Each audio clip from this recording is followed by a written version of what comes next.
Next session എന്ന് പറയുന്നത് sedimentation aided വിത്ത് coagulation ആണ്. നമ്മൾ കഴിഞ്ഞ സെഷനിൽ ഡിസ്കസ് ചെയ്തത് പ്ലെയിൻ സെഡിമെൻറ്റേഷനെ കുറിച്ചാണ്. നമ്മൾ ഈ ഒരു മൊഡ്യൂളിൻ്റെ ഇൻട്രൊഡക്ഷനിൽ എന്താണ് സെഡിമെൻറ്റേഷൻ എയ്ഡഡ് വിത്ത് കൊയാഗുലേഷൻ എന്നൊക്കെ പറഞ്ഞിരുന്നു. സോ സെഡിമെൻറ്റേഷൻ എയ്ഡഡ് വിത്ത് കൊയാഗുലേഷൻ എന്താണെന്നും അതിലുപയോഗിക്കുന്ന കൊയാഗുലൻസ് എന്തൊക്കെയാണ് എന്നുള്ളതാണ് നമ്മൾ ഈ ഒരു സെഷനിൽ ഡിസ്കസ് ചെയ്യുന്നത്. നമ്മൾ പറഞ്ഞു പ്ലെയിൻ സെഡിമെൻറ്റേഷൻ പ്രോസസ്സിൽ ഫൈൻ ആയിട്ടുള്ള സസ്പെൻഡഡ് മഡ് പാർട്ടിക്കിൾസും അല്ലെങ്കിൽ കൊളോയിഡൽ മാറ്റേഴ്സൊന്നും നമുക്ക് റിമൂവ് ചെയ്യാൻ സാധിക്കുന്നില്ല. സോ അത്തരത്തിൽ ആ ഒരു ഡിറ്റൻഷൻ ടൈമിൽ നമുക്ക് റിമൂവ് ചെയ്യാൻ പറ്റാത്ത ഫൈൻ ആയിട്ടുള്ള സസ്പെൻഡഡ് മാറ്റേഴ്സിനെ റിമൂവ് ചെയ്യാൻ വേണ്ടി നമ്മൾ ഉപയോഗിക്കുന്ന ഒരു പ്രോസസ്സാണ് സെഡിമെൻറ്റേഷൻ എയ്ഡഡ് വിത്ത് കൊയാഗുലേഷൻ എന്ന് പറയുന്നത്. ഈ ഒരു പ്രോസസ്സ് ചെയ്യുന്നതോട് കൂടിയിട്ട് നമുക്ക് ഫൈൻ ആയിട്ടുള്ള പാർട്ടിക്കിൾസിനെ ഈസിലി നമുക്ക് സെറ്റിൽ ഡൗൺ ചെയ്യാനും ഫർദർ റിമൂവ് ചെയ്യാനും സാധിക്കും.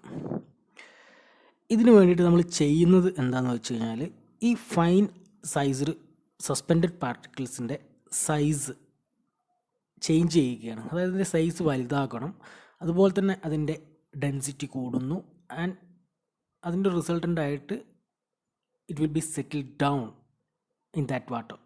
അതാണ് ഇതിൻ്റെ ഒരു ബേസിക് പ്രൊസീജിയർ എന്ന് പറഞ്ഞു കഴിഞ്ഞാൽ.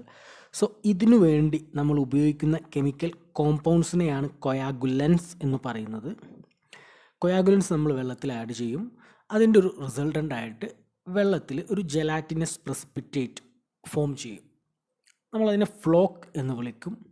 സോ ഇത്തരം ഫ്ലോക്ക് കോമ്പണൻസിലേക്ക് നമ്മൾ ആദ്യം പറഞ്ഞിട്ടുള്ള ഫൈൻ ആയിട്ടുള്ള സസ്പെൻഡഡ് പാർട്ടിക്കിൾസ് അട്രാക്റ്റഡ് ആവും. അതിൻ്റെ ഒരു ഫലമായിട്ട് ഈ ഫ്ലോക്സ് ബിഗർ സൈസ്ഡ് ഫ്ലോക്കുലേറ്റഡ് പാർട്ടിക്കിൾസ് ആയി മാറും. ദസ് അത് സെറ്റിൽ ഡൗൺ ചെയ്യും. സോ ഈ ഒരു പ്രോസസ്സിനാണ് കൊയാഗുലേഷൻ, സെഡിമെൻറ്റേഷൻ എയ്ഡഡ് വിത്ത് കൊയാഗുലേഷൻ എന്ന് പറയുന്നത്. ഉപയോഗിക്കുന്ന കെമിക്കൽസ് കൊയാഗുലൻസ് ആണ്.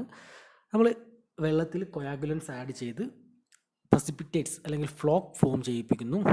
ആ ഫ്ലോക്കിലേക്ക് നമ്മുടെ വെള്ളത്തിൽ ആൾറെഡി എക്സിസ്റ്റിംഗ് ആയിട്ടുള്ള സസ്പെൻഡഡ് ഫൈൻ ഇമ്പ്യൂരിറ്റീസ് അട്രാക്റ്റ് ചെയ്യപ്പെടുകയും അതിൻ്റെ റിസൾട്ടൻ്റായിട്ട് ബിഗർ സൈസിൽ ഫ്ലോക്കുലേറ്റഡ് മാറ്ററായി മാറുന്നു. അത് സെറ്റിൽ ഡൗൺ ചെയ്യുന്നു.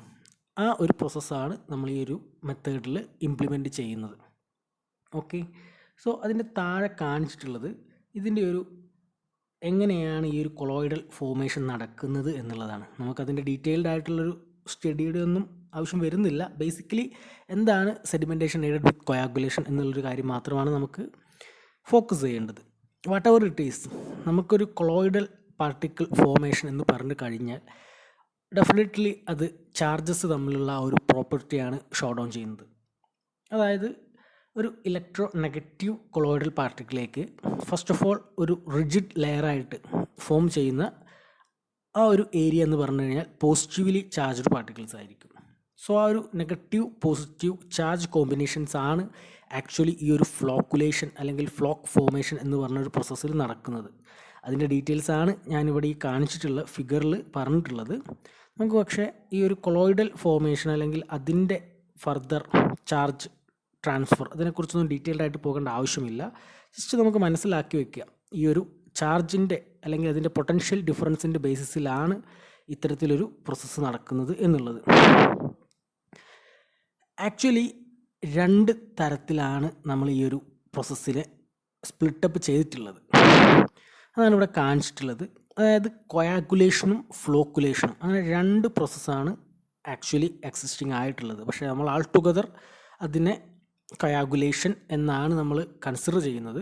പക്ഷേ ഇതിന് അതിൻ്റെ ഒരു ഡെപ്തിൽ നമ്മൾ ചെക്ക് ചെയ്യുകയാണെങ്കിൽ രണ്ട് സെപ്പറേറ്റ് സെഷനായിട്ടാണ് ഇത് വരുന്നത്.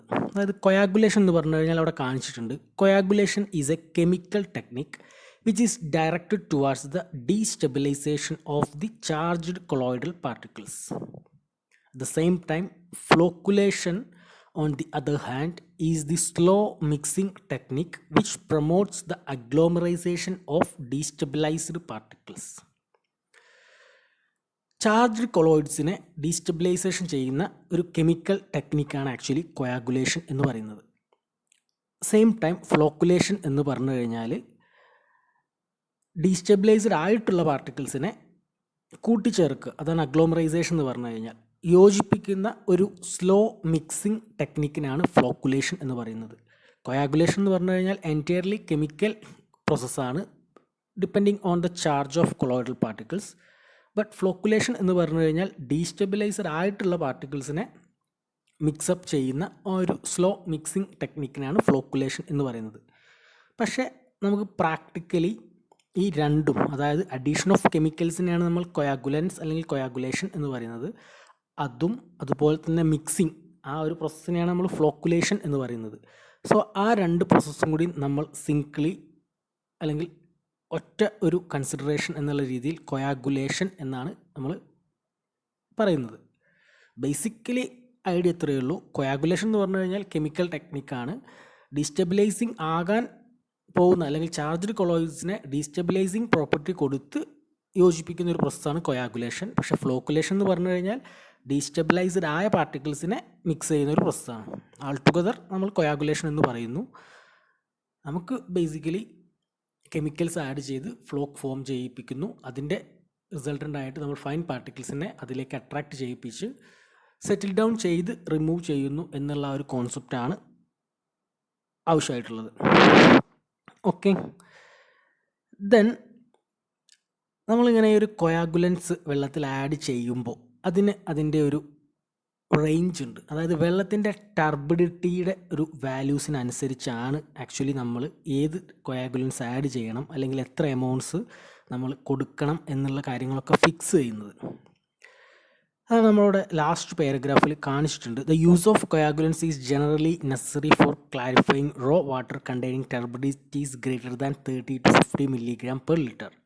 അതായത് 30 മുതൽ 50 മില്ലിഗ്രാം പെർ ലിറ്റർ വരെ ടർബിഡിറ്റി ഉള്ള വെള്ളത്തിൽ നമ്മൾ കൊയാഗുലൻസ് ആഡ് ചെയ്യണം എന്നുള്ളത് കമ്പൽസറിയാണ്. ബിക്കോസ് അത്തരം വെള്ളത്തിൽ ഫൈൻ സസ്പെൻഡഡ് പാർട്ടിക്കിൾസ് അല്ലെങ്കിൽ ഇംപ്യൂരിറ്റീസ് ഉണ്ടാകും എന്നുള്ളത് ഷുവർ ആയിട്ടുള്ളൊരു കേസാണ്.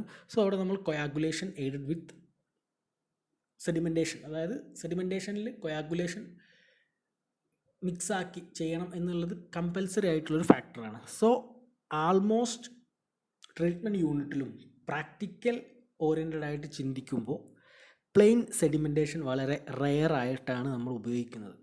അതായത് നമുക്ക് സെഡിമെൻറ്റേഷൻ എന്ന് പറയുന്ന ആ ഒരു സ്റ്റേജ് എത്തുമ്പോൾ നമുക്ക് ആൾറെഡി ഫൈൻഡ് ഔട്ടഡ് ആയിട്ടുള്ള അല്ലെങ്കിൽ ഷുവേർഡ് ആയിട്ടുള്ളൊരു ഫാക്റ്റാണ് ഇതിൽ ഫൈൻ സസ്പെൻഡഡ് പാർട്ടിക്കിൾസ് ഉണ്ടായിരിക്കും എന്നുള്ളത്. സോ അതുകൊണ്ട് നമ്മൾ പ്ലെയിൻ സെഡിമെൻറ്റേഷൻ എന്ന് പറയുന്ന ഒരു പ്രോസസ്സിന് പകരം ഡയറക്റ്റ്ലി കൊയാഗുലേഷൻ എന്ന പ്രോസസ്സാണ് ക്യാരി ചെയ്യുക. അതായത് സെഡിമെൻറ്റേഷൻ എയ്ഡഡ് വിത്ത് കൊയാഗുലേഷൻ നമ്മൾ സ്റ്റാർട്ടിങ്ങിൽ തന്നെ നടത്തും. ബിക്കോസ് നമ്മൾ പ്ലെയിൻ സെഡിമെൻറ്റേഷൻ നടത്തി അതിനുശേഷം അതിന്ന് വീണ്ടും കൊയാഗുലേഷൻ ചെയ്യണം എന്നുള്ളത് നമുക്ക് ആദ്യം തന്നെ അറിയുന്നൊരു സ്ഥിതിക്ക് നമുക്ക് ആ ഒരു പ്ലെയിൻ സെഡിമെൻറ്റേഷൻ എന്ന് പറയുന്ന സ്റ്റെപ്പ് വേണമെങ്കിൽ സ്കിപ്പ് ചെയ്ത് ഡയറക്റ്റ്ലി ഈ കൊയാഗുലേഷൻ നടത്താം. സോ നമുക്ക് ആ ഒരു സെഷനിൽ നിന്ന് തന്നെ ഫൈൻ ആയിട്ടുള്ള പാർട്ടിക്കിൾസിനെ റിമൂവ് ചെയ്യാൻ സാധിക്കും. സോ മേജർലി ട്രീറ്റ്മെൻറ്റ് യൂണിറ്റിലെല്ലാം ഈ ഒരു സെഡിമെൻറ്റേഷൻ എയ്ഡഡ് വിത്ത് കൊയാഗുലേഷൻ ആണ് പ്രിഫറബിൾ ആയിട്ട് നടന്നുകൊണ്ടിരിക്കുന്നത്. ബിക്കോസ് ആൾമോസ്റ്റ് വെള്ളത്തിനും ടർബിഡിറ്റി കണ്ടന്റ് ഉണ്ടായിരിക്കും. ടർബിഡ് വാട്ടറിൽ ഫൈൻ സസ്പെൻഡഡ് ഇമ്പ്യൂരിറ്റീസ് ഉണ്ടായിരിക്കും. സോ അത് റിമൂവ് ചെയ്യാൻ ഈ ഒരു പ്രോസസ്സാണ് നമുക്ക് പ്രിഫറബിൾ. അതുകൊണ്ട് തന്നെ നമ്മൾ പ്ലെയിൻ സെഡിമെൻറ്റേഷനേക്കാളും ഇമ്പോർട്ടൻ്റ് ആയിട്ട് അല്ലെങ്കിൽ അതിന് മുൻപായിട്ട് തന്നെ കൊയാഗുലേഷൻ പ്രോസസ്സ് നടത്തും. അതാണ് നമ്മുടെ ഈ ഒരു കൊയാഗുലേഷൻ എന്ന് പറയുന്ന പ്രോസസ്സിൻ്റെ ബേസിക് ഐഡിയ എന്ന് പറയുന്നത്. എന്തിനാണ് നമ്മൾ ഇങ്ങനൊരു പ്രോസസ്സ് നടത്തുന്നത്, എങ്ങനെയാണ് നടത്തുന്നത്, അതിൽ ആഡ് ചെയ്യുന്ന എലമെൻസിനെ നമ്മൾ എന്താണ് പറയുന്നത്, ആ ഒരു ഐഡിയ മാത്രമാണ് നമുക്ക് ഈ ഒരു സെക്ഷനിൽ നിന്നും ആവശ്യമായിട്ടുള്ളത്. നെക്സ്റ്റ് സെഷൻ എന്ന് പറഞ്ഞു കഴിഞ്ഞാൽ chemicals used for coagulation.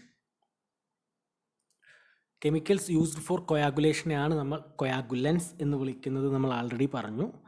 Different chemicals നമ്മൾ ഇതിനു വേണ്ടി ഉപയോഗിക്കുന്നുണ്ട്. അതിലുള്ള ഏറ്റവും ഇമ്പോർട്ടൻ്റ് ആയിട്ടുള്ള കുറച്ച് സെഷൻസ് ആണ് അല്ലെങ്കിൽ കുറച്ച് കെമിക്കൽസിനെയാണ് നമ്മളിവിടെ എക്സ്പ്ലെയിൻ ചെയ്യുന്നത്. സോ ആലം, അതുപോലെ തന്നെ iron salts like ferrous sulphate, ferric chloride, ferric sulphate, ഇവയൊക്കെയാണ് നമ്മൾ ഏറ്റവും ഇമ്പോർട്ടൻ്റ് ആയിട്ട് അല്ലെങ്കിൽ ജനറലി യൂസ് ചെയ്യുന്ന കൊയാഗുലൻസ് എന്ന് പറയുന്നത്. ഈ കൊയാഗുലൻസ് എല്ലാം കുറച്ചെങ്കിലും ആൽക്കലൈനിറ്റി കാണിക്കുന്ന വെള്ളത്തിലാണ് വളരെ അധികം ഇഫക്റ്റീവായിട്ട് നമുക്ക് കാണാൻ സാധിക്കുന്നത്. അതായത് നമ്മൾ ഈ പറഞ്ഞ alum, iron salts, different iron salts ഉണ്ട്. ഇവയെല്ലാം വളരെയധികം ഇഫക്റ്റീവായിട്ട് നമുക്ക് കാണാൻ പറ്റുന്നത് ബേസിക്കലി ഒരു സ്ലൈറ്റ്ലി ആൽക്കലൈൻ ആയിട്ടുള്ള വെള്ളത്തിലാണ്. ഓക്കെ, ഇനി വെള്ളത്തിൽ ആൽക്കലിനിറ്റി കണ്ടൻറ്റ് തീരെ ഇല്ലാത്ത ഒരു സിറ്റുവേഷൻ ആണ് എന്നുണ്ടെങ്കിൽ, നമുക്ക് അവൈലബിൾ ആയിട്ടുള്ള ട്രീറ്റ് ചെയ്യേണ്ട വെള്ളത്തിൽ ആൽക്കലൈനിറ്റി കണ്ടൻറ്റ് വളരെ കുറവാണ് അല്ലെങ്കിൽ ഇല്ലാത്ത ഒരു സാഹചര്യം ആണെങ്കിൽ, നമ്മൾ external alkalis like sodium carbonate or lime ഇവയെല്ലാം വെള്ളത്തിലേക്ക് ഇനീഷ്യലി ആഡ് ചെയ്യും. അതായത് കൊയാഗുലൻസ് വർക്ക് ചെയ്യണമെങ്കിൽ അവിടെ ഒരു ആൽക്കലൈനിറ്റി പ്രസൻസ് അല്ലെങ്കിൽ ആ ഒരു കണ്ടൻറ്റ് എൻഷുർ ചെയ്യാൻ സാധിക്കണം. സോ ആൽക്കലൈൻ ആയിട്ടുള്ള വെള്ളമല്ല നമുക്ക് ട്രീറ്റ് ചെയ്യേണ്ടത് എന്നുണ്ടെങ്കിൽ നമ്മൾ ചെയ്യുന്നത് അവിടത്തേക്ക് കുറച്ച് എക്സ്റ്റേണൽ ആൽക്കലീസിനെ ആഡ് ചെയ്യും. സോ ആ വെള്ളത്തിലേക്ക് നമുക്ക് ആസ് യൂഷ്വൽ ഈ ഒരു കൊയാഗുലൻസ് ആഡ് ചെയ്യുന്നതോട് കൂടിയിട്ട് അവയുടെ ഇഫക്റ്റീവ്നെസ് എൻഹാൻസ് ചെയ്യാൻ സാധിക്കും. അതായത് കൊയാഗുലൻസിന് കെമിക്കലി ആക്റ്റീവ് ആവണമെങ്കിൽ അവിടെ ആൽക്കലൈൻ കണ്ടൻറ്റ് വേണം. സോ അതില്ലാത്ത വെള്ളത്തിൽ നമ്മൾ ആൽക്കലൈനിറ്റി എക്സ്റ്റേണലായിട്ട് പ്രൊവൈഡ് ചെയ്യുന്നു. അതിൻ്റെ റിസൾട്ടൻ്റായിട്ട് ആ ഒരു കൊയാഗുലേഷൻ പ്രോസസ്സ് വളരെ ഇഫക്റ്റീവായിട്ട് തന്നെ നടക്കും നമുക്ക് എൻഷുർ ചെയ്യാൻ സാധിക്കും. Okay, so first chemical use of alum as coagulant. Alam coagulant ആയിട്ട് ഉപയോഗിക്കുമ്പോൾ എന്തൊക്കെ കാര്യങ്ങളാണ് വരുന്നത് എന്നുള്ളതാണ് നമ്മൾ നെക്സ്റ്റ് ഡിസ്കസ് ചെയ്യുന്നത്. ആലം എന്ന് പറഞ്ഞു കഴിഞ്ഞാൽ ആക്ച്വലി അലുമിനിയം സൾഫേറ്റ് എന്ന് പറയുന്ന കോമ്പൗണ്ടിനെയാണ് നമ്മൾ ആലം എന്ന് വിളിക്കുന്നത്. അതിൻ്റെ കെമിക്കൽ ഫോർമുല അവിടെ കാണിച്ചിട്ടുണ്ട്, Al2SO4 ട്രൈസ് 18H2O. ഇതാണ് ആലത്തിൻ്റെ കെമിക്കൽ ഫോർമുല. സോ ഈ ഒരു ആലം നമ്മൾ വെള്ളത്തിലേക്ക് ആഡ് ചെയ്യുമ്പോൾ, വാട്ടർ സപ്ലൈ സിസ്റ്റത്തിലെ ട്രീറ്റ്മെൻറ്റിന് വേണ്ടി കളക്ട് ചെയ്തിട്ടുള്ള വെള്ളത്തിലേക്ക് ആഡ് ചെയ്യുമ്പോൾ നമ്മൾ നേരത്തെ പറഞ്ഞതുപോലെ തന്നെ ജെലാറ്റിനസ് പ്രസിപ്പിറ്റേറ്റ്സ് ഫോം ചെയ്യും. അലുമിനിയം ഹൈഡ്രോക്സൈഡ് പ്രസിപ്പിറ്റേറ്റ്സ് ആണ് ഇവിടെ ഫോം ചെയ്യുന്നത്.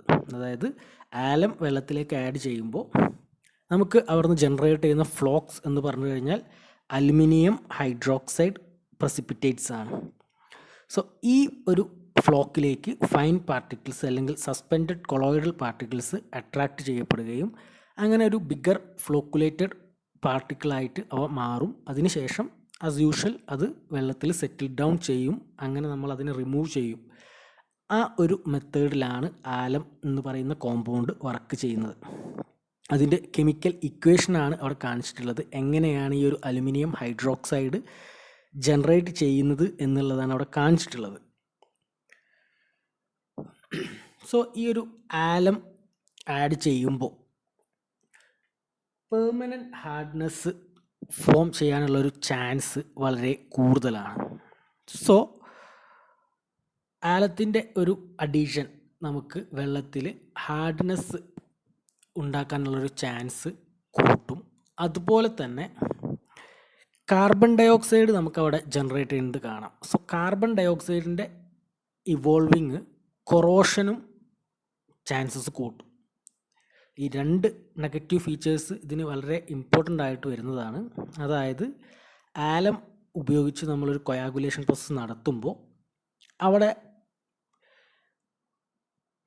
കാർബണേറ്റ് ഫോർമേഷൻ അല്ലെങ്കിൽ പെർമനൻറ്റ് ഹാർഡ്നെസ് ഉണ്ടാകാനുള്ള ചാൻസസ് വളരെ കൂടുതലാണ്. അതുപോലെ തന്നെ കാർബൺ ഡയോക്സൈഡ് ഇവോൾവ് ചെയ്യുന്നതിൻ്റെ റിസൾട്ടൻ്റായിട്ട് കൊറോഷനുള്ള ചാൻസും വളരെ അധികം വരുന്നുണ്ട്. അതുപോലെ തന്നെ ഈ ഒരു കോമ്പൗണ്ട് നമ്മൾ ഉപയോഗിക്കുമ്പോൾ നമുക്ക് വരുന്ന മറ്റൊരു വലിയ പ്രശ്നമാണ് ഇതിനെ ഡിസ്പോസ് ചെയ്യാൻ അല്ലെങ്കിൽ ഡീവാട്ടർ ചെയ്യാൻ വളരെയധികം ഡിഫിക്കൽട്ടീസ് ഉണ്ട് എന്നുള്ളത്.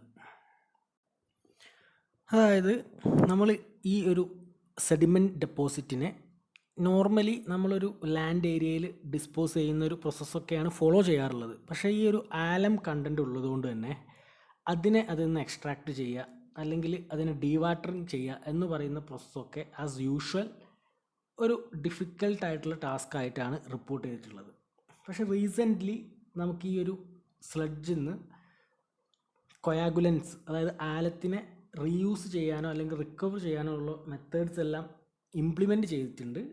അത് ആസ് പെർ എക്സ്പെരിമെൻറ്റ്സ് അല്ലെങ്കിൽ ആസ് പെർ റെക്കോർഡ്സ് അത് ഇഫക്റ്റീവാണ്, എക്കോണമിക്കാണ് എന്നൊക്കെയാണ് കണ്ടെത്തിയിട്ടുള്ളത്. പക്ഷെ ബേസിക്കലി നമുക്ക് ആലം കൊയാഗുലൻ്റായി യൂസ് ചെയ്തിട്ടുള്ള ഒരു സ്ലഡ്ജിനെ ഡിസ്പോസ് ചെയ്യുക അല്ലെങ്കിൽ ഡീവാട്ടറിങ് ചെയ്യുക എന്ന് പറയുന്ന പ്രോസസ്സ് ജനറലി ഡിഫിക്കൽട്ടായിട്ടാണ് പറയുന്നത്. സോ ഇതിൻ്റെ ഡിസഡ്വാൻറ്റേജസ് ആണ് ഞാൻ ഈ പറഞ്ഞതൊക്കെ. അതായത് പെർമനൻറ്റ് ഹാർഡ്നെസ് കോസ് ചെയ്യും എന്നുള്ളത്, അതുപോലെ തന്നെ കാർബൺ ഡൈ ഓക്സൈഡിൻ്റെ ജനറേഷൻ കൊറോഷന് കാരണമാവും എന്നുള്ളത്, ദെൻ ഡീവാട്ടറിങ് അല്ലെങ്കിൽ ഡിസ്പോസിങ് ഓഫ് സ്ലഡ്ജ് ഒരു ഡിഫിക്കൽട്ട് പ്രോസസ്സാണ് എന്നുള്ളത്. ഇത് കൂടാതെ ഇതിൻ്റെ വളരെ ഇമ്പോർട്ടൻ്റ് ആയിട്ടുള്ള ഒരു ഡ്രോബാക്ക് അല്ലെങ്കിൽ ഡിസഡ്വാൻറ്റേജ് എന്ന് പറയുന്നത് ഈ ആലം 6.5 to 8.3 pH റേഞ്ചിലാണ് വളരെ ഇഫക്റ്റീവ് ആയിട്ട് വർക്ക് ചെയ്യുന്നത്. ഈ ഒരു pH വാല്യൂ റേഞ്ചിലുള്ള വെള്ളത്തിലാണ് ഇതിൻ്റെ ഇഫക്റ്റീവ്നെസ് വളരെയധികം നമുക്ക് കാണാൻ സാധിക്കുന്നത്. ബാക്കി എമൗണ്ട് അല്ലെങ്കിൽ മറ്റ് pH ഏരിയയിൽ അല്ലെങ്കിൽ ആ ഒരു വാല്യൂ റേഞ്ചിൽ വരുന്ന വെള്ളമാണെങ്കിൽ നമ്മളവിടെ അഡീഷണൽ ആയിട്ട് എക്സ്റ്റേണൽ ആൽക്കലി സാൾട്സ് ആഡ് ചെയ്ത് ആ വെള്ളത്തിന് ഈ ഒരു pH കണ്ടൻറ്റ് അല്ലെങ്കിൽ pH റേഞ്ച് മെയിൻറ്റെയിൻ ചെയ്യേണ്ടി വരും. സോ അങ്ങനെ ചെയ്യുമ്പോൾ നമുക്ക് വരുന്ന വലിയൊരു പ്രശ്നം എന്ന് പറഞ്ഞു കഴിഞ്ഞാൽ കോസ്റ്റ് വീണ്ടും റൈസ് ചെയ്യും. സോ നമുക്കത് എക്കോണമിക്കായിട്ട് ചെയ്യാൻ സാധിക്കില്ല എന്നുള്ളതും ഒരു വലിയ ഡിസഡ്വാൻറ്റേജ് ആണ്. സോ 4 ഡിസഡ്വാൻറ്റേജസ് ആണ് മെയിൻലി വരുന്നത്. CO2 ഇവോൾവ് ചെയ്യുന്നത് കൊണ്ട് കൊറോഷനുള്ള സാധ്യത, പെർമനൻറ്റ് ഹാർഡ്നെസ്, pH റേഞ്ചിൻ ഉള്ളൊരു വിഷയം. ആ ഒരു പെർട്ടിക്കുലർ റേഞ്ചിലുള്ള വാല്യൂ വാട്ടർ മാത്രമേ പ്രോപ്പർലി ട്രീറ്റ് ചെയ്യാൻ പറ്റൂ. ഫർദർ നമ്മൾ എക്സ്റ്റേണൽ ആൽക്കലീസ് ആഡ് ചെയ്യേണ്ടി വരും. അതുകൊണ്ട് നമുക്ക് കോസ്റ്റ് എൻഹാൻസ് ചെയ്യും, ഇൻക്രീസ് ചെയ്യും. അതുപോലെ തന്നെ ഡീവാട്ടറിങ്ങും ഡിസ്പോസിങ്ങും വളരെയധികം ടഫസ്റ്റ് ആയിട്ടുള്ളൊരു ടാസ്ക്കായിട്ട് മാറുന്നുണ്ട്. പിന്നെ നമ്മൾ ഈ ഒരു വാട്ടർ ട്രീറ്റ്മെൻറ്റ് യൂണിറ്റിൽ എത്ര എമൗണ്ട് ആലം ആഡ് ചെയ്യണം അല്ലെങ്കിൽ ആലത്തിൻ്റെ എമൗണ്ട് എത്രയാണ് വേണ്ടത് എന്നുള്ളത് മനസ്സിലാക്കുന്നത് ഞാൻ ആൾറെഡി പറഞ്ഞ പോലെ തന്നെ ടർബിഡിറ്റിയുടെ ബേസിസിലാണ്. ടർബിഡിറ്റി അല്ലെങ്കിൽ വെള്ളത്തിൻ്റെ കളറിൻ്റെ റേഞ്ചിനനുസരിച്ചാണ് നമ്മൾ എത്രത്തോളം ആലം ആഡ് ചെയ്യണം അല്ലെങ്കിൽ എത്ര ആലമാണ് ആവശ്യമായിട്ടുള്ളത് എന്നുള്ളത് കണ്ടെത്തുന്നത്. അതായത് ഒപ്റ്റിമം എമൗണ്ട് ഓഫ് ആലം എന്ന് പറയുന്നത് അല്ലെങ്കിൽ കൊയാഗുലൻ്റ് എന്ന് പറയുന്നത് കണ്ടെത്തുന്നത് ഈ ഒരു വെള്ളത്തിൻ്റെ ടർബിഡിറ്റി എത്രയാണെന്നുള്ളത് മനസ്സിലാക്കിയിട്ടാണ്. സോ അതിന് വേണ്ടിയിട്ട് നമുക്ക് അവൈലബിൾ ആയിട്ടുള്ള വെള്ളത്തിന് ലബോറട്ടറി മെത്തേഡിൽ യൂഷ്വലി ജാർ ടെസ്റ്റാണ് നമ്മൾ ടർബിഡിറ്റി കണ്ടെത്താൻ വേണ്ടി ഉപയോഗിക്കുന്നത്. സോ ആ ഒരു ജാർ ടെസ്റ്റിംഗ് മെത്തേഡ് യൂസ് ചെയ്തിട്ട് ആ ഒരു വെള്ളത്തിൻ്റെ ടർബിഡിറ്റി എത്രയാണെന്നുള്ളത് മനസ്സിലാക്കും. സോ അതിൻ്റെ ബേസിസിലാണ് നമ്മൾ ആ പെർട്ടിക്കുലർ ട്രീറ്റ്മെൻറ്റ് സെഷനിൽ എത്ര എമൗണ്ട് ആലം ആഡ് ചെയ്യണം എന്നുള്ളത് ഫിക്സ് ചെയ്യുന്നത്. ബേസിക്കലി 5 mg/L മുതൽ ഒരു 85 mg/L വരെ ടർബിഡായിട്ടുള്ള വാട്ടറിൻ്റെ റീജിയനിലാണ് നമ്മൾ ആലം ഡോസ് പ്രൊവൈഡ് ചെയ്യുന്നത്. ആവറേജ് നോർമൽ ഡോസ് എന്ന് പറഞ്ഞു കഴിഞ്ഞാൽ 17 mg/L ആണ്. 5 മുതൽ 85 വരെ വാല്യൂ റേഞ്ച് വരുന്നുണ്ട്. പക്ഷേ ആവറേജിൽ നമ്മൾ കാൽക്കുലേറ്റ് ചെയ്യുമ്പോൾ 17 mg/L ആണ് എന്ന് പറയാൻ പറ്റും. ദെൻ നമുക്ക് ഡിസ്കസ് ചെയ്യാനുള്ള ഒരു ലാസ്റ്റ് സെഷൻ ആലത്തിൻ്റെ കേസിൽ എന്ന് പറഞ്ഞു കഴിഞ്ഞാൽ advantages of alum as coagulant എന്താണെന്നുള്ളതാണ്. ഫസ്റ്റ് വൺ, ഇത് വളരെ ഹൈലി ഇഫക്റ്റീവ് ആയിട്ടുള്ളൊരു കൊയാഗുലൻ്റ് ഏജൻ്റാണ്. സെക്കൻഡ് വൺ, വളരെ ചീപ്പാണ്, അതുപോലെ തന്നെ സ്റ്റേബിൾ പ്രൊഡക്റ്റാണ് ആലം എന്ന് പറയുന്നത്. തേർഡ് വൺ, ഇത് ഹാൻഡിൽ ചെയ്യാൻ സ്കിൽഡ് ആയിട്ടുള്ള ലേബേഴ്സിൻ്റെ ആവശ്യമൊന്നുമില്ല. ബിക്കോസ് ഇത് അത്രത്തോളം കെമിക്കലി ഡേഞ്ചറസ് ആയിട്ടുള്ളൊരു കോമ്പൗണ്ട് അല്ലാത്തതുകൊണ്ട് സ്കിൽഡ് ലേബേഴ്സിൻ്റെ ഒന്നും യൂട്ടിലൈസേഷൻ നമുക്ക് ആവശ്യമില്ല. സോ ആ രീതിയിൽ നമുക്ക് എക്സ്പെൻസ് കുറയ്ക്കാൻ സാധിക്കും. അതുപോലെ തന്നെ ഇത് വെള്ളത്തിൻ്റെ കളർ, ടേസ്റ്റ്, ഓർഡർ ഇതെല്ലാം റിമൂവ് ചെയ്യാനും അസിസ്റ്റ് ചെയ്യുന്നുണ്ട്. സോ ഈ 4 ഫാക്ടേഴ്സ് നമുക്ക് ഇതിൻ്റെ ഒരു അഡ്വാൻറ്റേജ് ആയിട്ട് പറയാൻ പറ്റും. വളരെയധികം ഇഫക്റ്റീവാണ്, വളരെ ചീപ്പ് ആൻഡ് സ്റ്റേബിൾ ആയിട്ടുള്ളൊരു കോമ്പോണൻ്റ് ആണ്, സ്കിൽഡ് ലേബേഴ്സിൻ്റെ ആവശ്യമില്ല, ആൻഡ് കളർ, ടേസ്റ്റ്, ഓർഡർ എല്ലാം റിമൂവ് ചെയ്യാൻ നമുക്ക് ഈ ഒരു ആലം വളരെയധികം ഹെൽപ്ഫുള്ളായിട്ട് വരുന്നൊരു കൊയാഗുലൻ്റ് ആണ്. ഇത്രയും കാര്യങ്ങളാണ് നമുക്ക് ഫസ്റ്റ് വൺ ആലം എന്ന് പറയുന്ന കൊയാഗുലൻ്റിനെ കുറിച്ച് പറയാനുള്ളത്. നെക്സ്റ്റ് വൺ എന്ന് പറഞ്ഞു കഴിഞ്ഞാൽ use of കോപ്പറാസ് as coagulant. Second one എന്ന് പറയുന്നത് കോപ്പറാസ്. കോപ്പറാസ് എന്ന് പറഞ്ഞു കഴിഞ്ഞാൽ ഫെറസ് സൾഫേറ്റ് എന്ന് പറയുന്ന കെമിക്കൽ കോമ്പൗണ്ടാണ് കോപ്പറാസ് എന്ന് നമ്മൾ ഡിനോട്ട് ചെയ്യുന്നത്. അതിൻ്റെ കെമിക്കൽ ഫോർമുല അവിടെ കാണിച്ചിട്ടുണ്ട്. FeSO4 7H2O. ഇതിനെയാണ് നമ്മൾ കോപ്പറാസ് എന്ന് പറയുന്നത്. സോ ഈ ഒരു കൊയാഗുലൻ്റ് നമ്മൾ വെള്ളത്തിൽ യൂസ് ചെയ്യുന്നത് എങ്ങനെയാണെന്ന് വെച്ച് കഴിഞ്ഞാൽ ലൈം എന്ന് പറയുന്ന കോമ്പണൻ്റെയും കൂടെയാണ്. അതായത് രണ്ട് കണ്ടൻറ്റും കൂടിയാണ് നമ്മൾ വെള്ളത്തിലേക്ക് പ്രൊവൈഡ് ചെയ്യുന്നത്. മേ ബി നമ്മൾ ഫസ്റ്റ് ഫെറസ് സൾഫേറ്റ് ആഡ് ചെയ്യും, അതിനുശേഷം ലൈം ആഡ് ചെയ്യും. അതല്ലെങ്കിൽ ആദ്യം ലൈം ആഡ് ചെയ്യും, അതിനുശേഷം ഫെറസ് സൾഫേറ്റ് ആഡ് ചെയ്യും. അങ്ങനെ രണ്ട് മെത്തേഡിൽ നമ്മൾ ഈ ഒരു കോപ്പറാസ് കൊയാഗുലൻ്റ് യൂസ് ചെയ്യുന്നുണ്ട്. പക്ഷേ ഏറ്റവും ഇമ്പോർട്ടൻ്റ് ആയിട്ടുള്ള കേസ് എന്ന് പറയുന്നത് ഇത് യൂസ് ചെയ്യുന്നത് ലൈം എന്ന് പറയുന്നൊരു കോമ്പൗണ്ടിൻ്റെ കൂടെയാണ്. അതല്ലാതെ സെപ്പറേറ്റ്ലി നമ്മൾ കോപ്പറാസ് മാത്രം ആഡ് ചെയ്തിട്ടല്ല ഈ ഒരു കൊയാഗുലേഷൻ പ്രോസസ്സ് ക്യാരി ഔട്ട് ചെയ്യുന്നത്. സോ നമുക്ക് കാണാം അവിടെ കെമിക്കൽ ഇക്വേഷൻസ് കൊടുത്തിട്ടുണ്ട്. രണ്ട് കെമിക്കൽ ഇക്വേഷൻസ് അവിടെ കാണിച്ചിട്ടുണ്ട്. ഫസ്റ്റ് കേസ് എന്ന് പറയുന്നത് ലൈം ഫസ്റ്റ് ആഡ് ചെയ്യുന്ന ഒരു കൺസിഡറേഷനാണ് ആദ്യം പറഞ്ഞിട്ടുള്ളത്. സെക്കൻഡ് കേസ് എന്ന് പറയുന്നത് ഏർലിയർ സ്റ്റേജിൽ കോപ്പറാസ് ആഡ് ചെയ്യുന്ന ഒരു സിറ്റുവേഷനും ആണ് അവിടെ പറഞ്ഞിട്ടുള്ളത്. രണ്ട് കേസ് ആണെങ്കിലും ഫെറസ് ഹൈഡ്രോക്സൈഡ് എന്ന് പറയുന്ന കോമ്പൗണ്ടാണ് അവിടെ പ്രസിപ്പിറ്റേറ്റ് ചെയ്യുന്നത്, അല്ലെങ്കിൽ ഫ്ലോക്ക് ആയിട്ട് ഫോം ചെയ്യുന്നത്. നിങ്ങൾക്ക് ഇക്വേഷൻ നോക്കിയാൽ മനസ്സിലാവും. രണ്ട് കേസിലും FeOH ട്വൈസ് ഫെറസ് ഹൈഡ്രോക്സൈഡ് എന്ന് പറയുന്ന കോമ്പൗണ്ടാണ് ജനറേറ്റ് ചെയ്യപ്പെടുന്നത്. സോ ഈ FeOH ട്രൈസ് ഫോം ചെയ്യുന്നത് എങ്ങനെയാണെന്ന് അവിടെ ലാസ്റ്റ് ഇക്വേഷനിൽ കാണിച്ചിട്ടുണ്ട്. അതായത് ഈ ലൈം ആഡ് ചെയ്യുമ്പോഴും അല്ലെങ്കിൽ കോപ്പറാസ് ആഡ് ചെയ്യുമ്പോഴും നമുക്ക് ഫെറസ് ഹൈഡ്രോക്സൈഡ് എന്ന് പറയുന്നൊരു കോമ്പൗണ്ട് കിട്ടുന്നുണ്ട്. FeOH ട്വൈസ് എന്ന് പറയുന്നൊരു കോമ്പൗണ്ട്. രണ്ട് കേസിലാണെങ്കിൽ നമുക്ക് കിട്ടുന്ന കോമ്പൗണ്ട് അതാണ്. ഇക്വേഷനിൽ നോക്കിയാൽ നമുക്ക് കാണാൻ കഴിയും. ദെൻ അതിനെ ഫർദർ ഓക്സിഡൈസേഷൻ സംഭവിക്കുമ്പോൾ അത് ഫെറസ് ഹൈഡ്രോക്സൈഡ് എന്നുള്ള കോമ്പൗണ്ടിനെ നമുക്ക് ഫെറിക് ഹൈഡ്രോക്സൈഡ് എന്നുള്ള രൂപത്തിലേക്ക് മാറ്റാൻ സാധിക്കും, അല്ലെങ്കിൽ മാറും. അങ്ങനെയാണ് നമുക്ക് ഈ FeOH ത്രൈസ് എന്ന് പറയുന്ന കോമ്പൗണ്ടിലേക്ക് എത്തുന്നത്. അതാണ് നമ്മുടെ ഫ്ലോക്ക്. നേരത്തെ പറഞ്ഞതിൽ ശ്രദ്ധിക്കുക, നമ്മൾ ലൈം ആഡ് ചെയ്യുമ്പോൾ അതല്ലെങ്കിൽ കോപ്പറാസ് ആഡ് ചെയ്യുമ്പോൾ നമുക്ക് കിട്ടുന്ന കോമ്പൗണ്ട് ഫെറസ് ഹൈഡ്രോക്സൈഡ് ആണ്. അതിൻ്റെ കെമിക്കൽ ഫോർമുല എന്ന് പറഞ്ഞു കഴിഞ്ഞാൽ FeOH ട്വൈസ് ആണ്. ആ കോമ്പൗണ്ടിന് ഫർദർ ഓക്സിഡൈസേഷൻ സംഭവിക്കുമ്പോൾ നമുക്ക് ഫോം ചെയ്യുന്ന പ്രസിപ്പിറ്റേറ്റ് അല്ലെങ്കിൽ ഫ്ലോക്കിനെയാണ് ഫെറിക് ഹൈഡ്രോക്സൈഡ് അഥവാ FeOH ട്രൈസ് എന്ന് നമ്മൾ പറയുന്നത്. സോ ആ ഒരു കൺവേർഷനാണ് അവിടെ താഴത്തെ ഇക്വേഷനിൽ കാണിച്ചിട്ടുള്ളത്. സോ അത് നോക്കുന്നതോട് കൂടിയിട്ട് നിങ്ങൾക്ക് മനസ്സിലാവും എങ്ങനെയാണ് ആ ഒരു മാറ്റം ഫെറിക് ഹൈഡ്രോക്സൈഡ് ആയിട്ട് ഫോം ചെയ്യുന്നത് എന്നുള്ള കേസ് അവിടെ വ്യക്തമായിട്ട് കാണിച്ചിട്ടുണ്ട്. ഇത് നമ്മുടെ കൊയാഗുലേഷൻ പ്രോസസ്സിൽ വളരെ എക്സ്റ്റെൻസീവ്ലി ഉപയോഗിക്കുന്ന ഒരു കൊയാഗുലൻ്റ് ഏജൻ്റാണ്. ഇതിന് പ്രത്യേകിച്ച് കളേഴ്സും കാര്യങ്ങളൊന്നുമില്ല. അതായത് വെള്ളത്തിന് കളറോ അല്ലെങ്കിൽ ടർബിഡിറ്റിയോ അങ്ങനത്തെ ഒരു കണ്ടീഷൻ ബേസിസിലല്ല ഇത് നമ്മൾ വെള്ളത്തിലേക്ക് ആഡ് ചെയ്യുന്നത്. ഇത് ആലം കോമ്പൗണ്ടിനേക്കാളും ചീപ്പറാണ്. അതുപോലെ തന്നെ ഇഫക്റ്റീവ്ലി ഫങ്ഷനിങ് ആയിട്ടുള്ള ഒരു കോമ്പണൻ്റാണ് കോപ്പറാസ് എന്ന് പറയുന്നത്. ഏകദേശം 8.5 ആൻഡ് എബോ pH വാല്യൂവിലാണ് ഇത് നമ്മൾ ഉപയോഗിക്കുന്നത്. അതായത് വെള്ളത്തിന് 8.5 ആൻഡ് എബോ pH വാല്യൂ ഉണ്ടെങ്കിൽ നമുക്ക് അവിടെ കോപ്പറാസ് ഉപയോഗിക്കാൻ പറ്റും. ഇതിൻ്റെ എക്സ്പെൻസ് എന്ന് പറഞ്ഞു കഴിഞ്ഞാൽ ആലത്തിലും കുറവാണ്.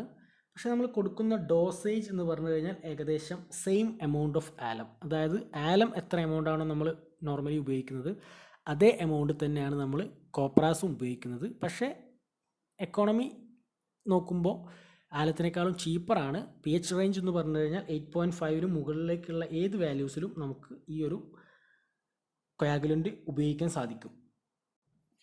അടുത്തതായിട്ട് തേർഡ് കൊയാഗുലൻ്റ് എന്ന് പറഞ്ഞു കഴിഞ്ഞാൽ use of chlorinated കോപ്പറാസ് as coagulant. Chlorinated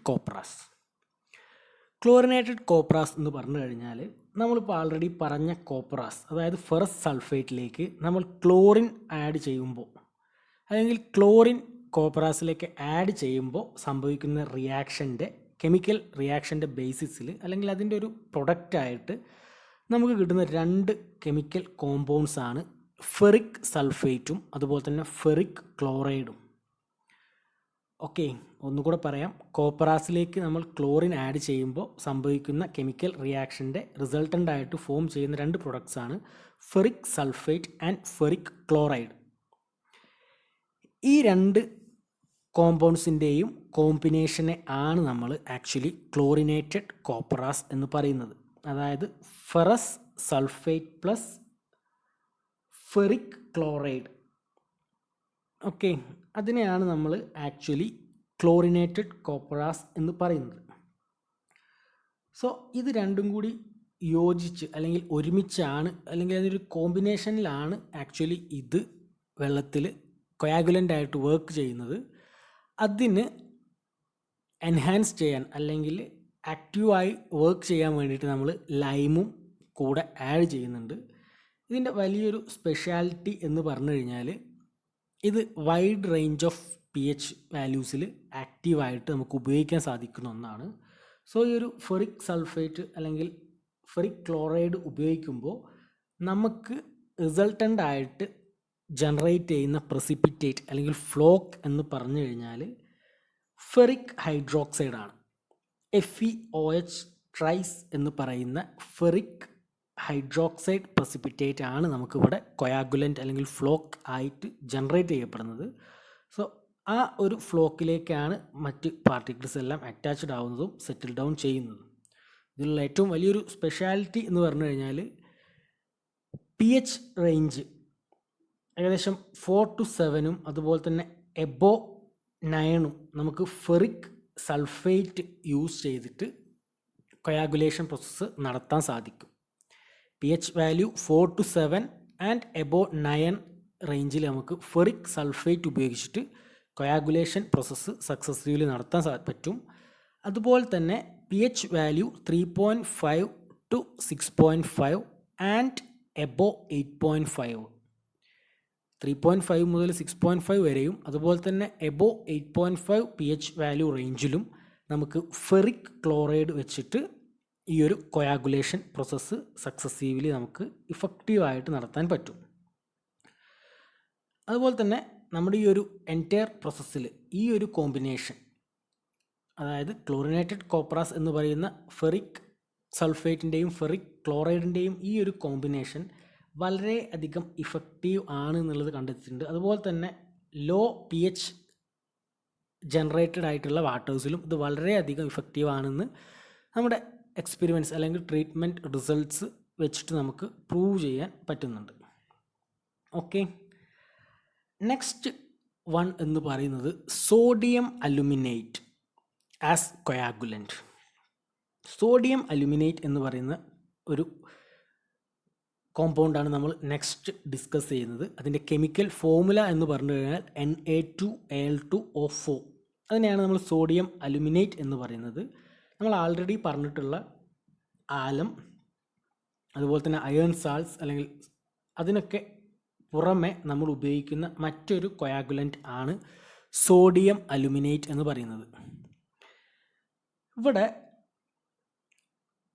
form ചെയ്യുന്ന ഫ്ലോക്ക് എന്ന് പറഞ്ഞു കഴിഞ്ഞാൽ കാൽഷ്യം അലുമിനേറ്റ് അല്ലെങ്കിൽ മഗ്നീഷ്യം അലുമിനേറ്റ് എന്ന് പറയുന്ന ഒരു ഫ്ലോക്ക് ആണ് ആക്ച്വലി ഇവിടെ ഫോം ചെയ്യപ്പെടുന്നത്. സോ ഈ ഒരു സോഡിയം അലുമിനേറ്റ് വെച്ചിട്ടും നമുക്ക് കൊയാഗുലേഷൻ പ്രോസസ്സ് വളരെ സക്സസീവായിട്ട് നടത്താൻ പറ്റും. പക്ഷേ ഇതിൻ്റെ ഒരു വലിയ ഫാക്ട് എന്ന് പറയുന്നത് ഇതിൻ്റെ കോസ്റ്റ് എന്ന് പറയുന്നത് ഏകദേശം 1.5 ടൈംസ് ആലത്തിനേക്കാളും കൂടിയ കോസ്റ്റാണ് ഇതിന് നമുക്ക് ഇംപ്ലിമെൻറ്റ് ചെയ്യാൻ അല്ലെങ്കിൽ യൂസ് ചെയ്യാനായിട്ട് വരുന്നത്. പക്ഷേ ഇതിൻ്റെ വലിയൊരു ഇമ്പോർട്ടൻ്റ് ആയിട്ടുള്ള മറ്റൊരു ഫാക്ട് എന്ന് പറഞ്ഞു കഴിഞ്ഞാൽ ഇത് ഹാർഡ്നെസ് എന്ന് പറയുന്ന സാധനം വളരെ കുറഞ്ഞ ഒരു റേഞ്ചിൽ മാത്രമേ ഇമ്പാർട്ട് ചെയ്യുന്നുള്ളൂ. ലെസ് ഹാർഡ്നെസ് ആണ് ആക്ച്വലി സോഡിയം അലുമിനേറ്റ് യൂസ് ചെയ്യുകയാണെങ്കിൽ നമുക്ക് ജനറേറ്റ് ചെയ്യപ്പെടുന്നത്. പക്ഷേ ഇതിൻ്റെ കോസ്റ്റ് എന്ന് പറഞ്ഞു കഴിഞ്ഞാൽ ഏകദേശം 1.5 ടൈംസ് 1.5 ടൈംസ് ആലത്തിനേക്കാളും കോസ്റ്റ്ലിയർ ആയിട്ടുള്ള ഒരു റേഞ്ചിലേക്കാണ് വരുന്നത്. സോ ആ ഒരു കാര്യം, അതായത് ആ ഒരു എക്സ്പെൻഡിച്ചർ നമുക്ക് മീറ്റ് ചെയ്യാൻ പറ്റുകയാണെങ്കിൽ ആലത്തിനേക്കാളും എല്ലാം വളരെ ഈസിലി അല്ലെങ്കിൽ വളരെയധികം ഇഫക്റ്റീവായിട്ട് നമുക്ക് സോഡിയം അലുമിനേറ്റും യൂസ് ചെയ്യാൻ സാധിക്കും. കാരണം ആലത്തിൻ്റെ കേസിൽ നമുക്കൊരു പെർമനൻറ്റ് ഹാർഡ്നെസ് ജനറേറ്റ് ചെയ്യപ്പെടുന്നൊരു ചാൻസ് ഉണ്ടായിരുന്നു. പക്ഷേ ഈ ഒരു കേസിൽ അതായത് സോഡിയം അലുമിനേറ്റ് ഉപയോഗിക്കുമ്പോൾ നമുക്ക് പെർമനൻറ്റ് ഹാർഡ്നെസ്സിൻ്റെ ഒരു പ്രോബ്ലം അഫക്റ്റ് ചെയ്യുന്നേ ഇല്ല. സോ ഈ പറഞ്ഞ 4 ഗ്രൂപ്പ്സ് ആണ് ആക്ച്വലി കെമിക്കൽ കൊയാഗുലൻസ് ആയിട്ട് നമ്മൾ ഈ ഒരു സെഡിമെൻറ്റേഷനെ അസിസ്റ്റ് ചെയ്തുകൊണ്ട് ഉപയോഗിക്കുന്നത്. സോ ഈ 4 കെമിക്കൽസിനും അല്ലെങ്കിൽ കോമ്പൗണ്ട്സിനും അതിൻ്റേതായ പ്രത്യേകതകളും ഉണ്ട്, ഡിസഡ്വാൻറ്റേജസും ഉണ്ട്, പ്രോപ്പർട്ടീസും ഉണ്ട്. സോ നമുക്ക് അവൈലബിൾ ആയിട്ടുള്ള വെള്ളത്തിൻ്റെ പ്രോപ്പർട്ടീസ് അല്ലെങ്കിൽ അവയുടെ pH വാല്യൂ, ടർബിഡിറ്റി വാല്യൂ, ഇതിൻ്റെ ബേസിസിലാണ് ഇതിലേത് കൊയാഗുലൻസ് ആണ് നമ്മൾ യൂസ് ചെയ്യുന്നത് എന്നുള്ളത് ഫിക്സ് ചെയ്യുന്നത്. സോ പല പ്രീവിയസ് എക്സാമിനേഷനും ചോദിച്ചിട്ടുള്ളതാണ് കൊയാഗുലൻസ് എന്താണ്, എന്തൊക്കെയാണ് ഡിഫറെൻറ്റ് കൊയാഗുലൻസ്, എന്തൊക്കെയാണ് അതിൻ്റെ പ്രോപ്പർട്ടീസ് എന്നുള്ള കാര്യങ്ങൾ. സോ ഇപ്പോൾ ഈ ഡിസ്കസ് ചെയ്ത സെഷൻ അത്യാവശ്യം നമുക്ക് ഇമ്പോർട്ടൻ്റ് ആയിട്ട് വരുന്ന സെഷൻ തന്നെയാണ്. ആൻഡ് ഇതിൽ വരുന്ന ലാസ്റ്റത്തെ ഒരു ടോപ്പിക് എന്ന് പറഞ്ഞു കഴിഞ്ഞാൽ comparison of alum and iron salts as coagulant. ആലവും അതുപോലെ തന്നെ അയൺ സാൾട്ട്സിനെയും നമ്മളൊന്ന് കമ്പയർ ചെയ്യുകയാണ്. ഇത് രണ്ടും വളരെ ഇഫക്റ്റീവ് ആയിട്ടുള്ള കൊയാഗുലൻസ് തന്നെയാണ്. സോ അതിൻ്റേതായ അഡ്വാൻറ്റേജസും ഡിസഡ്വാൻറ്റേജസും ഓരോന്നിനും ഉണ്ട്. സോ നമുക്ക് ഒന്ന് ബ്രീഫായിട്ട് എന്തൊക്കെയാണ് ആ കമ്പാരിസൺ എന്നുള്ളത് നോക്കാം. First one, iron salts produce heavy floc and can therefore remove much more suspended matters than alum. ആലത്തിനെ കമ്പയർ ചെയ്യുമ്പോൾ അയൺ സാൾട്ട്സ് ആണ് വലിയ ഫ്ലോക്സ് ഫോം ചെയ്യുന്നത്. സോ അതുകൊണ്ട് തന്നെ ആലത്തിന് റിമൂവ് ചെയ്യാൻ പറ്റുന്നതിനേക്കാളും വലിയ എമൗണ്ട് സസ്പെൻഡഡ് മാറ്റേഴ്സിന് അയൺ സാൾട്ട്സിനെ കൊണ്ട് റിമൂവ് ചെയ്യാൻ സാധിക്കും. അതാണ് ഫസ്റ്റത്തെ കമ്പാരിസൺ എന്ന് പറയുന്നത്. Second one, iron salts being good oxidising agents can remove hydrogen sulphide and it's corresponding taste orders from water. Iron salts ഒരു നല്ല ഓക്സിഡൈസിങ് ഏജൻറ്റ് ആയതുകൊണ്ട് ഇതിന് ഹൈഡ്രജൻ സൾഫൈഡിന് റിമൂവ് ചെയ്യാനും അതുപോലെ തന്നെ അതിൻ്റെ ഒരു കറസ്പോണ്ടിങ്ങിലി ടേസ്റ്റ് ഓർഡർ, വെള്ളത്തിൻ്റെ ടേസ്റ്റും ഓർഡറും എല്ലാം റിമൂവ് ചെയ്യാൻ അയൺ സാൾട്ട്സിൻ്റെ ഉപയോഗം കൊണ്ട് സാധിക്കും. ബട്ട് ആലം ഉപയോഗിക്കുമ്പോൾ നമുക്ക് ആ ഒരു പ്രോസസ്സ് സാധിക്കില്ല. Third one, iron salts can be used over wide range of pH value. നമ്മൾ ആൾറെഡി പറഞ്ഞതാണ്, ആലത്തിന് ഒരു ഫിക്സഡ് pH വാല്യൂ റേഞ്ചിൽ മാത്രമേ വർക്ക് ചെയ്യാൻ സാധിക്കൂ. പക്ഷേ അയൺ സാൾട്ട്സിന് വൈഡർ pH റേഞ്ചിൽ വർക്ക് ചെയ്യാനുള്ള ഒരു പോസിബിലിറ്റി ഉണ്ട്. Fourth one, iron salts cause staining and promote the growth of iron bacteria in the distribution system. Iron salts ഉപയോഗിക്കുമ്പോൾ നമ്മുടെ ഡിസ്ട്രിബ്യൂഷൻ സിസ്റ്റത്തിൽ സ്റ്റെയിനിങ്ങിനും അതുപോലെ തന്നെ അയൺ ബാക്ടീരിയയുടെ ഗ്രോത്തിനും ഉള്ള ചാൻസ് കൂടും. നമ്മുടെ ഈ ഒരു സിസ്റ്റത്തിൽ സ്റ്റെയിനിങ് പ്രോപ്പർട്ടി വരാൻ ചാൻസ് ഉണ്ട്. അതുപോലെ തന്നെ അയൺ ബാക്ടീരിയാസിൻ്റെ ജനറേഷനും ഒരു ചാൻസ് അയൺ സാൾട്ട്സ് ഉപയോഗിക്കുമ്പോൾ ഉണ്ട്. ബട്ട് ആലം ഉപയോഗിക്കുമ്പോൾ അത്തരത്തിലുള്ള പ്രശ്നങ്ങളൊന്നും നമുക്ക് വരുന്നില്ല. Next one, iron salts impart more corrosiveness to water than in which alum impacts. അതായത് ആലം ഉപയോഗിക്കുമ്പോൾ ഉള്ളതിനേക്കാളും വളരെ അധികം കൊറോഷനുള്ള ചാൻസ് അയൺ സാൾട്ട്സ് ഉപയോഗിക്കുമ്പോൾ ഉണ്ടാകും എന്നാണ് പറഞ്ഞിട്ടുള്ളത്. And next one, the handling and storing of iron salts require skilled and control as there are corrosive and delicquescent, whereas no such skilled supervision is required for handling alum. Iron സാൾട്ടും ആലവും compare ചെയ്യുമ്പോൾ iron salt handle ചെയ്യാനും store ചെയ്യാനും വളരെയധികം സ്കില്ലും കൺട്രോളും ആവശ്യമുണ്ട്. കാരണം iron salt എന്ന് പറയുന്നത് corrosive property ഉണ്ട്, അതുപോലെ തന്നെ ഡെലിക്വസൻ്റ് ആണ്. അതായത് എയർ കോണ്ടാക്റ്റ് വരുമ്പോൾ അത് ആവിയായി പോകാനുള്ള ചാൻസും കൂടുതലാണ്. സോ അതുകൊണ്ട് തന്നെ അതിൻ്റെ ഹാൻഡ്ലിംഗ് എന്ന് പറഞ്ഞു കഴിഞ്ഞാൽ സ്കിൽഡ് ലേബേഴ്സും അതുപോലെ തന്നെ മാക്സിമം കെയറും കൊടുക്കേണ്ട ഒരു സിറ്റുവേഷനാണ് when comparing to alum. So അത് തമ്മിലുള്ളൊരു കമ്പാരിസൺ ആണ്. ഇതാണ് മേജർലി വരുന്ന കമ്പാരിസൺ എന്ന് പറയുന്നത്. അതിൻ്റെ താഴെ നോട്ടായിട്ട് ഒരു ഫാക്ട് കൂടെ കൊടുത്തിട്ടുണ്ട്. Iron salts are used as coagulant more frequently for testing sewage and alum is used more frequently for treating raw waters. Sewage ട്രീറ്റ്മെൻറ്റിന് വേണ്ടിയിട്ട് ജനറലി അല്ലെങ്കിൽ പ്രിഫറബിളി നമ്മൾ ചൂസ് ചെയ്യുന്നത് അയൺ സാൾട്ട്സ് ആണ്. പക്ഷേ റോ വാട്ടർ ട്രീറ്റ് ചെയ്യാൻ ജനറലി നമ്മൾ prefer ചെയ്യുന്നത് ആലം ആണ് എന്നുള്ളതാണ് ഫൈനൽ ക്ലോസ് ആയിട്ട് പറഞ്ഞിട്ടുള്ളത്. സോ ഇത്രയും ഫാക്ടേഴ്സാണ് ഇതിൻ്റെ ആലം ആൻഡ് അയൺ സാൾട്ടിൻ്റെ കമ്പാരിസൺ എന്ന് പറയുന്നത്. നമ്മൾ ഈ ഒരു സെഷനിൽ പറഞ്ഞത് എന്താണ് കൊയാഗുലേഷൻ പ്രോസസ്സ്, സെഡിമെൻറ്റേഷൻ എയ്ഡഡ് വിത്ത് കൊയാഗുലേഷൻ എന്ന് പറഞ്ഞാൽ എന്താണ്, ആക്ച്വലി അവിടെ ഒരു എന്ത് പ്രോസസ്സാണ് നടക്കുന്നത്, അതായത് ചാർജ് പൊട്ടൻഷ്യൽ തമ്മിലുള്ള ആ ഒരു ബൈൻഡിങ് പ്രോപ്പർട്ടി എന്താണെന്നുള്ളത് പറഞ്ഞു. അതിനുശേഷം കൊയാഗുലൻസ് ആയിട്ട് ഉപയോഗിക്കുന്ന ഏറ്റവും ഇമ്പോർട്ടൻ്റ് ആയിട്ടുള്ള 4 കെമിക്കൽ കൊയാഗുലൻസ് ഏതൊക്കെയാണ്, അതിൻ്റെ പ്രോപ്പർട്ടീസ്, പോസിറ്റീവ് അല്ലെങ്കിൽ അഡ്വാൻറ്റേജസ് ആൻഡ് ഡിസഡ്വാൻറ്റേജസ് നമ്മൾ ഡിസ്കസ് ചെയ്തു. ആൻഡ് ലാസ്റ്റ് ഈ ഒരു കമ്പാരിസൺ. ഇത്രയും കാര്യങ്ങളാണ് ഈ ഒരു സെഷനിൽ വരുന്നത്. യൂണിവേഴ്സിറ്റിക്ക് ചോദിക്കാൻ തിയറി സൈഡിൽ നിന്ന് സാധ്യതയുള്ള ഒരു 5 മാർക്ക് എക്സ്പെക്റ്റ് ചെയ്യാവുന്ന ഒരു ഏരിയ ആണ് ഇത്. ഓക്കെ.